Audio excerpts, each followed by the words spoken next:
کبھی زندگی میں خالی نہیں جائے گا اور اس کی نسلیں کبھی خالی نہیں ہوں گی.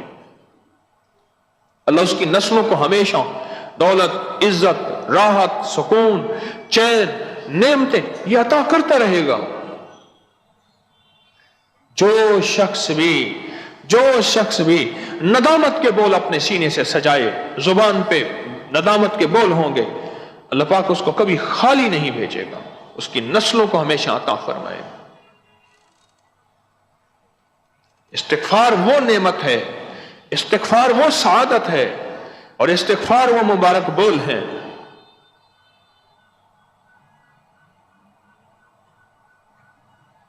ہاں یہ حقیقت ہے. امام احمد بن حنبل رحمۃ اللہ علیہ بڑے وقت کے امام، بہت عظیم ہستی، سفر میں تھے تو ایک مسجد میں تشریف لے گئے رات گزارنے کے لیے. رات پڑ گئی، ناواقف تھے، انہیں جانتا کوئی نہیں تھا. مسجد کے خادم نے کہا جی نکلے، میں نے مسجد بند کرنی ہے. اس نے کہا تو بند کر کے چلا جا، میں پردیسی فقیر ہوں، رات یہاں رہ جاؤں گا. اس نے بے اکرامی کی، احترام نہیں کیا اور بہت برے طریقے سے نکال دیا. ایک صاحب نے دیکھا پردیسی مسافر ہے، انہیں یہ آپ میرے پاس آ جائے، میں آپ کا احترام جو میری مہمانی ہوگی قبول فرما لیں. امام صاحب وہاں تشریف لے گئے. وہ بندہ چلتا تھا تو استغفار کرتا تھا، اٹھتا تھا تو استغفار کرتا تھا، بیٹھتا تھا تو استغفار کرتا تھا. امام احمد بن حنبل رحمۃ اللہ علیہ نے اس سے پوچھا کوئی اس کا فائدہ بھی پایا؟ اس نے کہا یہ بڑے فائدے پائے. دنیا میں جو مانگتا ہوں مل جاتا ہے، کائنات میں جو سوچتا ہوں ہو جاتا ہے، دولت، عزت، رزق، صحت، برکت، خوشیاں، خوشحالیاں، کامیابیاں، مگر اب ایک آس باقی رہ گئی کہ امام احمد بن حنبل سے ملاقات ہو جائے. ایک آس باقی رہ گئی ہے. جو مانگا ملا، جو سوچا پایا. ایک آس باقی رہ گئی ہے کہ امام احمد بن حنبل رحمۃ اللہ تعالی علیہ سے ملاقات ہو جائے. انہوں نے کہا مجھ فقیر کا نام احمد بن حنبل ہے. وہ تیری آس بھی پوری ہو گئی ہے. دنیا کا کوئی خوش قسمت شخص ہوگا جس کی زبان پہ استغفار کا بول ہوگا. اور کبھی ایک اور لکھ لینا میری بات کو، یہ بڑی پتے کی بات بتا رہا ہوں، شاید یہ بول میرے منہ سے خود پہلی دفعہ نکل رہا ہے، جتنے میرے درس نیٹ پہ پڑے ہوئے ہیں یا میری مجالس جتنے بھی ہیں، کبھی شقی کے منہ سے استغفار کا بول نہیں نکلے گا. سمجھے نہیں؟ اس کی وضاحت کرتا ہوں. دنیا میں دو قسم کے لوگ ہیں، ایک شقی ہیں، ایک سعید ہیں. بدبخت، شقی کہتے ہیں بدبخت، یا ازلی جہنمی، یا ازلی خبیث، یا پیدائشی کتا مردار. ازلی کبھی اس کے منہ سے استغفار نہیں نکلے گا. کیوں؟ اس کے لیے فیصلہ ہی ازلی ہونے کا ہے. اگر استغفار نکل آیا تو پھر تو وہ سعید بن جائے گا. سعید کہتے ہیں سعادت مند کو، بخت والے کو، تخت والے کو، نصیب والے کو، اس کو سعید کہتے ہیں. جس کے مقدر میں، جس کی قسمت میں سعادتیں لکھی ہیں. کبھی بھی شقی کے منہ سے استغفار نہیں نکلے گا. اور اگر کسی میرے منہ سے استغفار نکل رہا ہے اور رب نے مجھے استغفار کی توفیق دے دی ہے، بول اسی کے ہیں. یہ بھی سن لینا، بول اسی کے ہیں، قبول بھی وہی کرتا ہے، چاہے نہ کرے کہیں کر دے، اور توفیق بھی وہی دیتا ہے. پھر سن لیں، بول بھی اسی کے ہیں، عرشی بول ہیں، بول بھی اسی کے ہیں، توفیق بھی وہی دیتا ہے اور قبول بھی وہی کرتا ہے. جو یار فرید قبول کرے، سلطان بھی تم، سرکار بھی تم، بس قبول بھی وہی کرتا ہے. حضرت خواجہ غلام فرید رحمۃ اللہ علیہ نے اپنی سارا عارفانہ کلام کے بعد یہ لفظ کہیں، جو یار فرید قبول کرے. فرید فرد اللہ کا نام ہے. جو اللہ اگر قبول کر لے یہ سارا کچھ، پھر تو سلطان بھی ہے، سرکار بھی ہے، بادشاہ بھی ہے، کائنات ساری پھر تیری ہے. یہ جہاں چیز ہے کیا؟ لوح قلم تیرے ہیں. جو یار فرید قبول کرے، اللہ اگر قبول کر لے تو ہمیشہ جس کے منہ پہ جس کے بولوں میں استغفار ہوگا وہ دنیا کا خوش قسمت نصیب والا ہے. اور جتنا جس کی زبان پہ استغفار بڑھتا جائے گا، چڑھتا جائے گا، اترتا جائے گا اور روانی پکڑتا جائے گا، استغفار استغفار استغفار، سمجھ لیں وہ دنیا کا کوئی سعید اور خوش قسمت انسان ہے. رب اس سے راضی ہے جو رب کہتے آ مجھ سے ایکسکیوز کر، آ مجھے منا. یہ جنہوں نے راز و نیاز کی کوئی دنیا کی مجازی خلوتیں پائی ہوئی ہوتی ہے نا، انہیں پتہ ہے کہ روٹھے یار کو منانے میں کتنا مزہ آتا ہے. ہاں ایک اور مزہ ہے، جنہوں نے یہ خلوتوں کے راز پائے ہیں انہیں میری بات بجلی بل کے لگی ہوگی، ٹھا لگی ہوگی اور تاروں کو جا کے چھیڑ دیا ہوگا.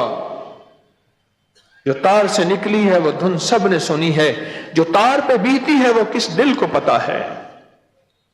انہیں پتا ہے کہ منانے میں کتنا مزہ ہے. مدت سے کوئی شخص رلانے نہیں آیا، جلتی ہوئی آنکھوں کو بجھانے نہیں آیا. کہتا تھا کہ ساتھ جیئیں گے ساتھ مریں گے، اب روٹ گئے ہیں تو منانے نہیں آیا. انہیں پتا ہے کہ وہ وصل کی گھڑیاں، وہ راز و نیاز کی گھڑیاں جس میں منانا ہوتا ہے وہ کیسا ہوتا ہے. اور یقین جانیے جس کے دل میں اللہ کی محبت کا ایک چھوٹا سا ذرہ بھی ہے، کملی والے کی محبت کا ایک چھوٹا ذرہ بھی ہے، محمد آل محمد اصحاب محمد کی محبت کا ایک چھوٹا ذرہ بھی ہے، وہ اللہ کے سامنے جب راز و نیاز کرتا ہے اور توبہ ندامت اور استغفار سے اللہ کو مناتا ہے، اللہ پاک یہیں بیٹھ کے خوش ہوتا ہے. اور یہاں تک فرماتا ہے، فرمائے سارے جنتی جنت میں چلے جائیں گے، پھر میں ایک ایسے سارے نیک ہو جائیں جنت میں چلے جائیں، پھر میں ایک ایسی مخلوق پیدا کروں گا جو خطائیں کر کے مجھے منائیں گے اور مجھے مزہ آئے گا. واہ مولا، مجھے منائیں گے اور جب منائیں گے نا اس میں مجھے مزہ آئے گا. میں نے پچھلے درس میں کہا تھا رب نازو بھرا یار ہے، منٹ میں روٹ جاتا ہے. یہ زمین تو نے کہاں جھکائی تھی؟ تو نے اس طرف دیکھا کیوں تھا؟ میرے غیر کو دیکھا تھا. اچھا یہ کیوں کیا تھا؟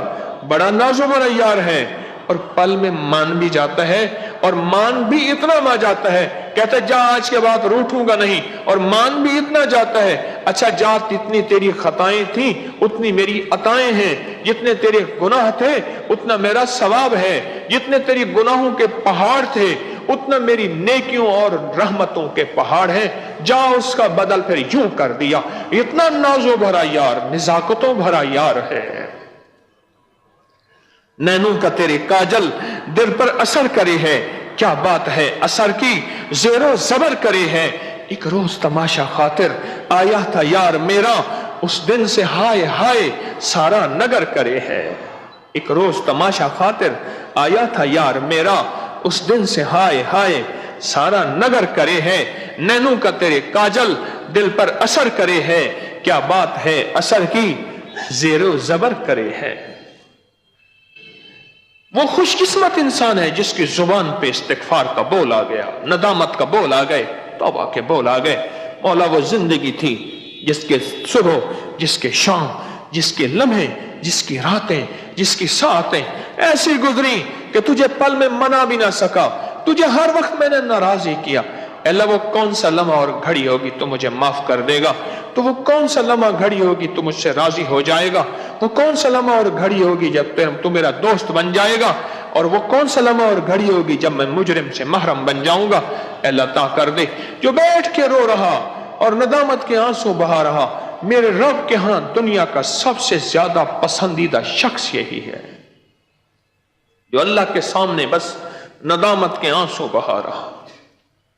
ہاں آپ کو بتاؤں یہ ابکری کا معنی کیا ہے؟ ایسے بندہ میرے سامنے ایک بندہ ایسے بیٹھا ہے، ایسے کر کے ایسے کر کے ایسے بیٹھا ہے. میرے سامنے ایک صاحب بیٹھے ہیں، اب خیر ٹھیک ہو گئے، ایسے بیٹھے اور جمائی بھی لیا انہوں نے ایسے کر کے، اور تھاٹ سے بندہ بیٹھا ہوا ہے، تھاٹ سے ایسے کر کے بیٹھا ہوا، ایسے کیا ٹیک لگا کے نا ایسے بیٹھا.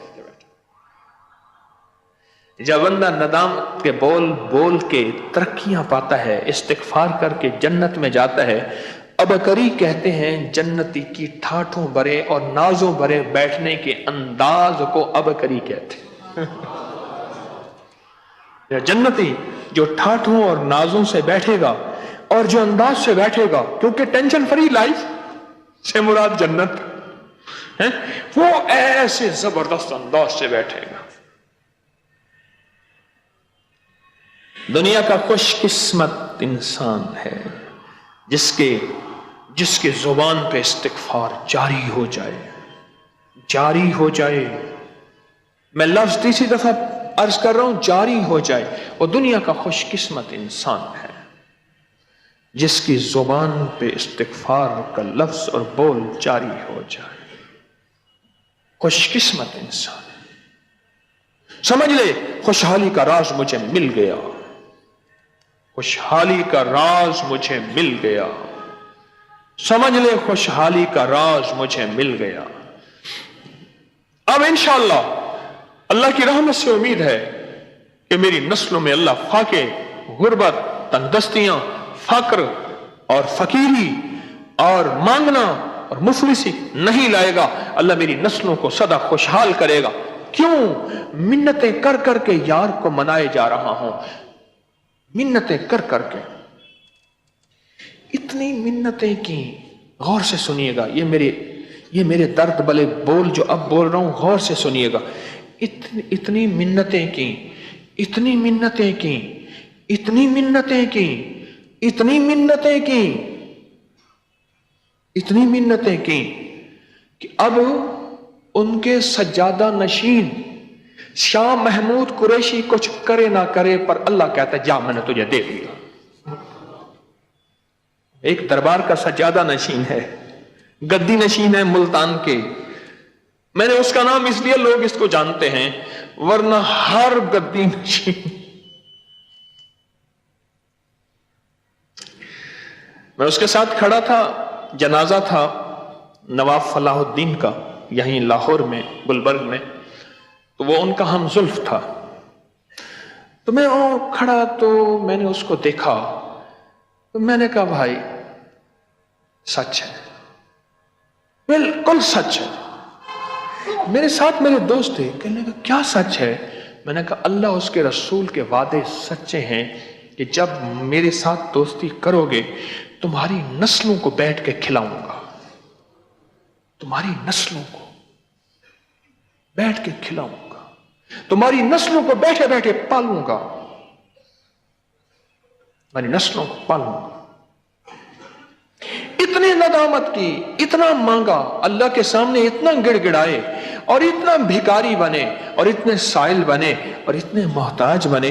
میرے اللہ نے فرمایا میرا بندہ اتنا زیادہ پھنس پئی، اتنا زیادہ رو رہا ہے، ٹھہر جا، تیری نسلوں کو بیٹھ کے کھلاؤں گا۔ مانگ کتنی نسلیں مانگتا ہے؟ 7 نسلیں مانگتا ہے، 14 مانگتا ہے، 21 مانگتا ہے۔ اچھا جا، قیامت تک تیری نسلوں کو بیٹھ کے کھلاؤں گا، پالوں گا، ان کو سنبھالوں گا، ان کو سنبھالوں گا اور اپنی رحمت سے ان کو تمنگری کے دروازے کھول کے دکھاؤں گا۔ سعید ہے، سعادت مند ہے وہ شخص جس کی زبان اور بولوں پہ ندامت اور توبہ اور استغفار اور چھک جانا اور اللہ کے سامنے تنہائیوں میں گڑ گڑانا۔ دنیا کا سب سے بڑا خوش قسمت انسان ہے جس نے یہ خوشحالی کا راز پا لیا ہے، یہ خوشحالی کا راز پا لیا۔ اور دنیا کا خوش قسمت انسان اس نے یہ خوشحالی کا راز پا لیا ہے۔ یہ بول استغفار کے بول، نستغفرک ونتوب الیک، استغفار ہے۔ رب اغفر ورحم وانت خیر الراحمین، استغفار ہے۔ اللہم اغفر لی، اور میں جو بندہ حدیث میں آتا ہے صرف یہ 10 دفعہ کہتا ہے اللہم اغفر لی، بندہ 10 دفعہ کہتا ہے اللہم اغفر لی، اللہ 10 دفعہ کہتا ہے میرے بندے میں نے تجھے معاف کر دیا، تجھے معاف کر دیا، تجھے معاف کر دیا۔ 10 دفعہ میرا اللہ کہتا ہے، جو 10 دفعہ کہتا ہے 10 دفعہ اللہ کہتا ہے میرے بندے میں نے تجھے معاف کر دیا۔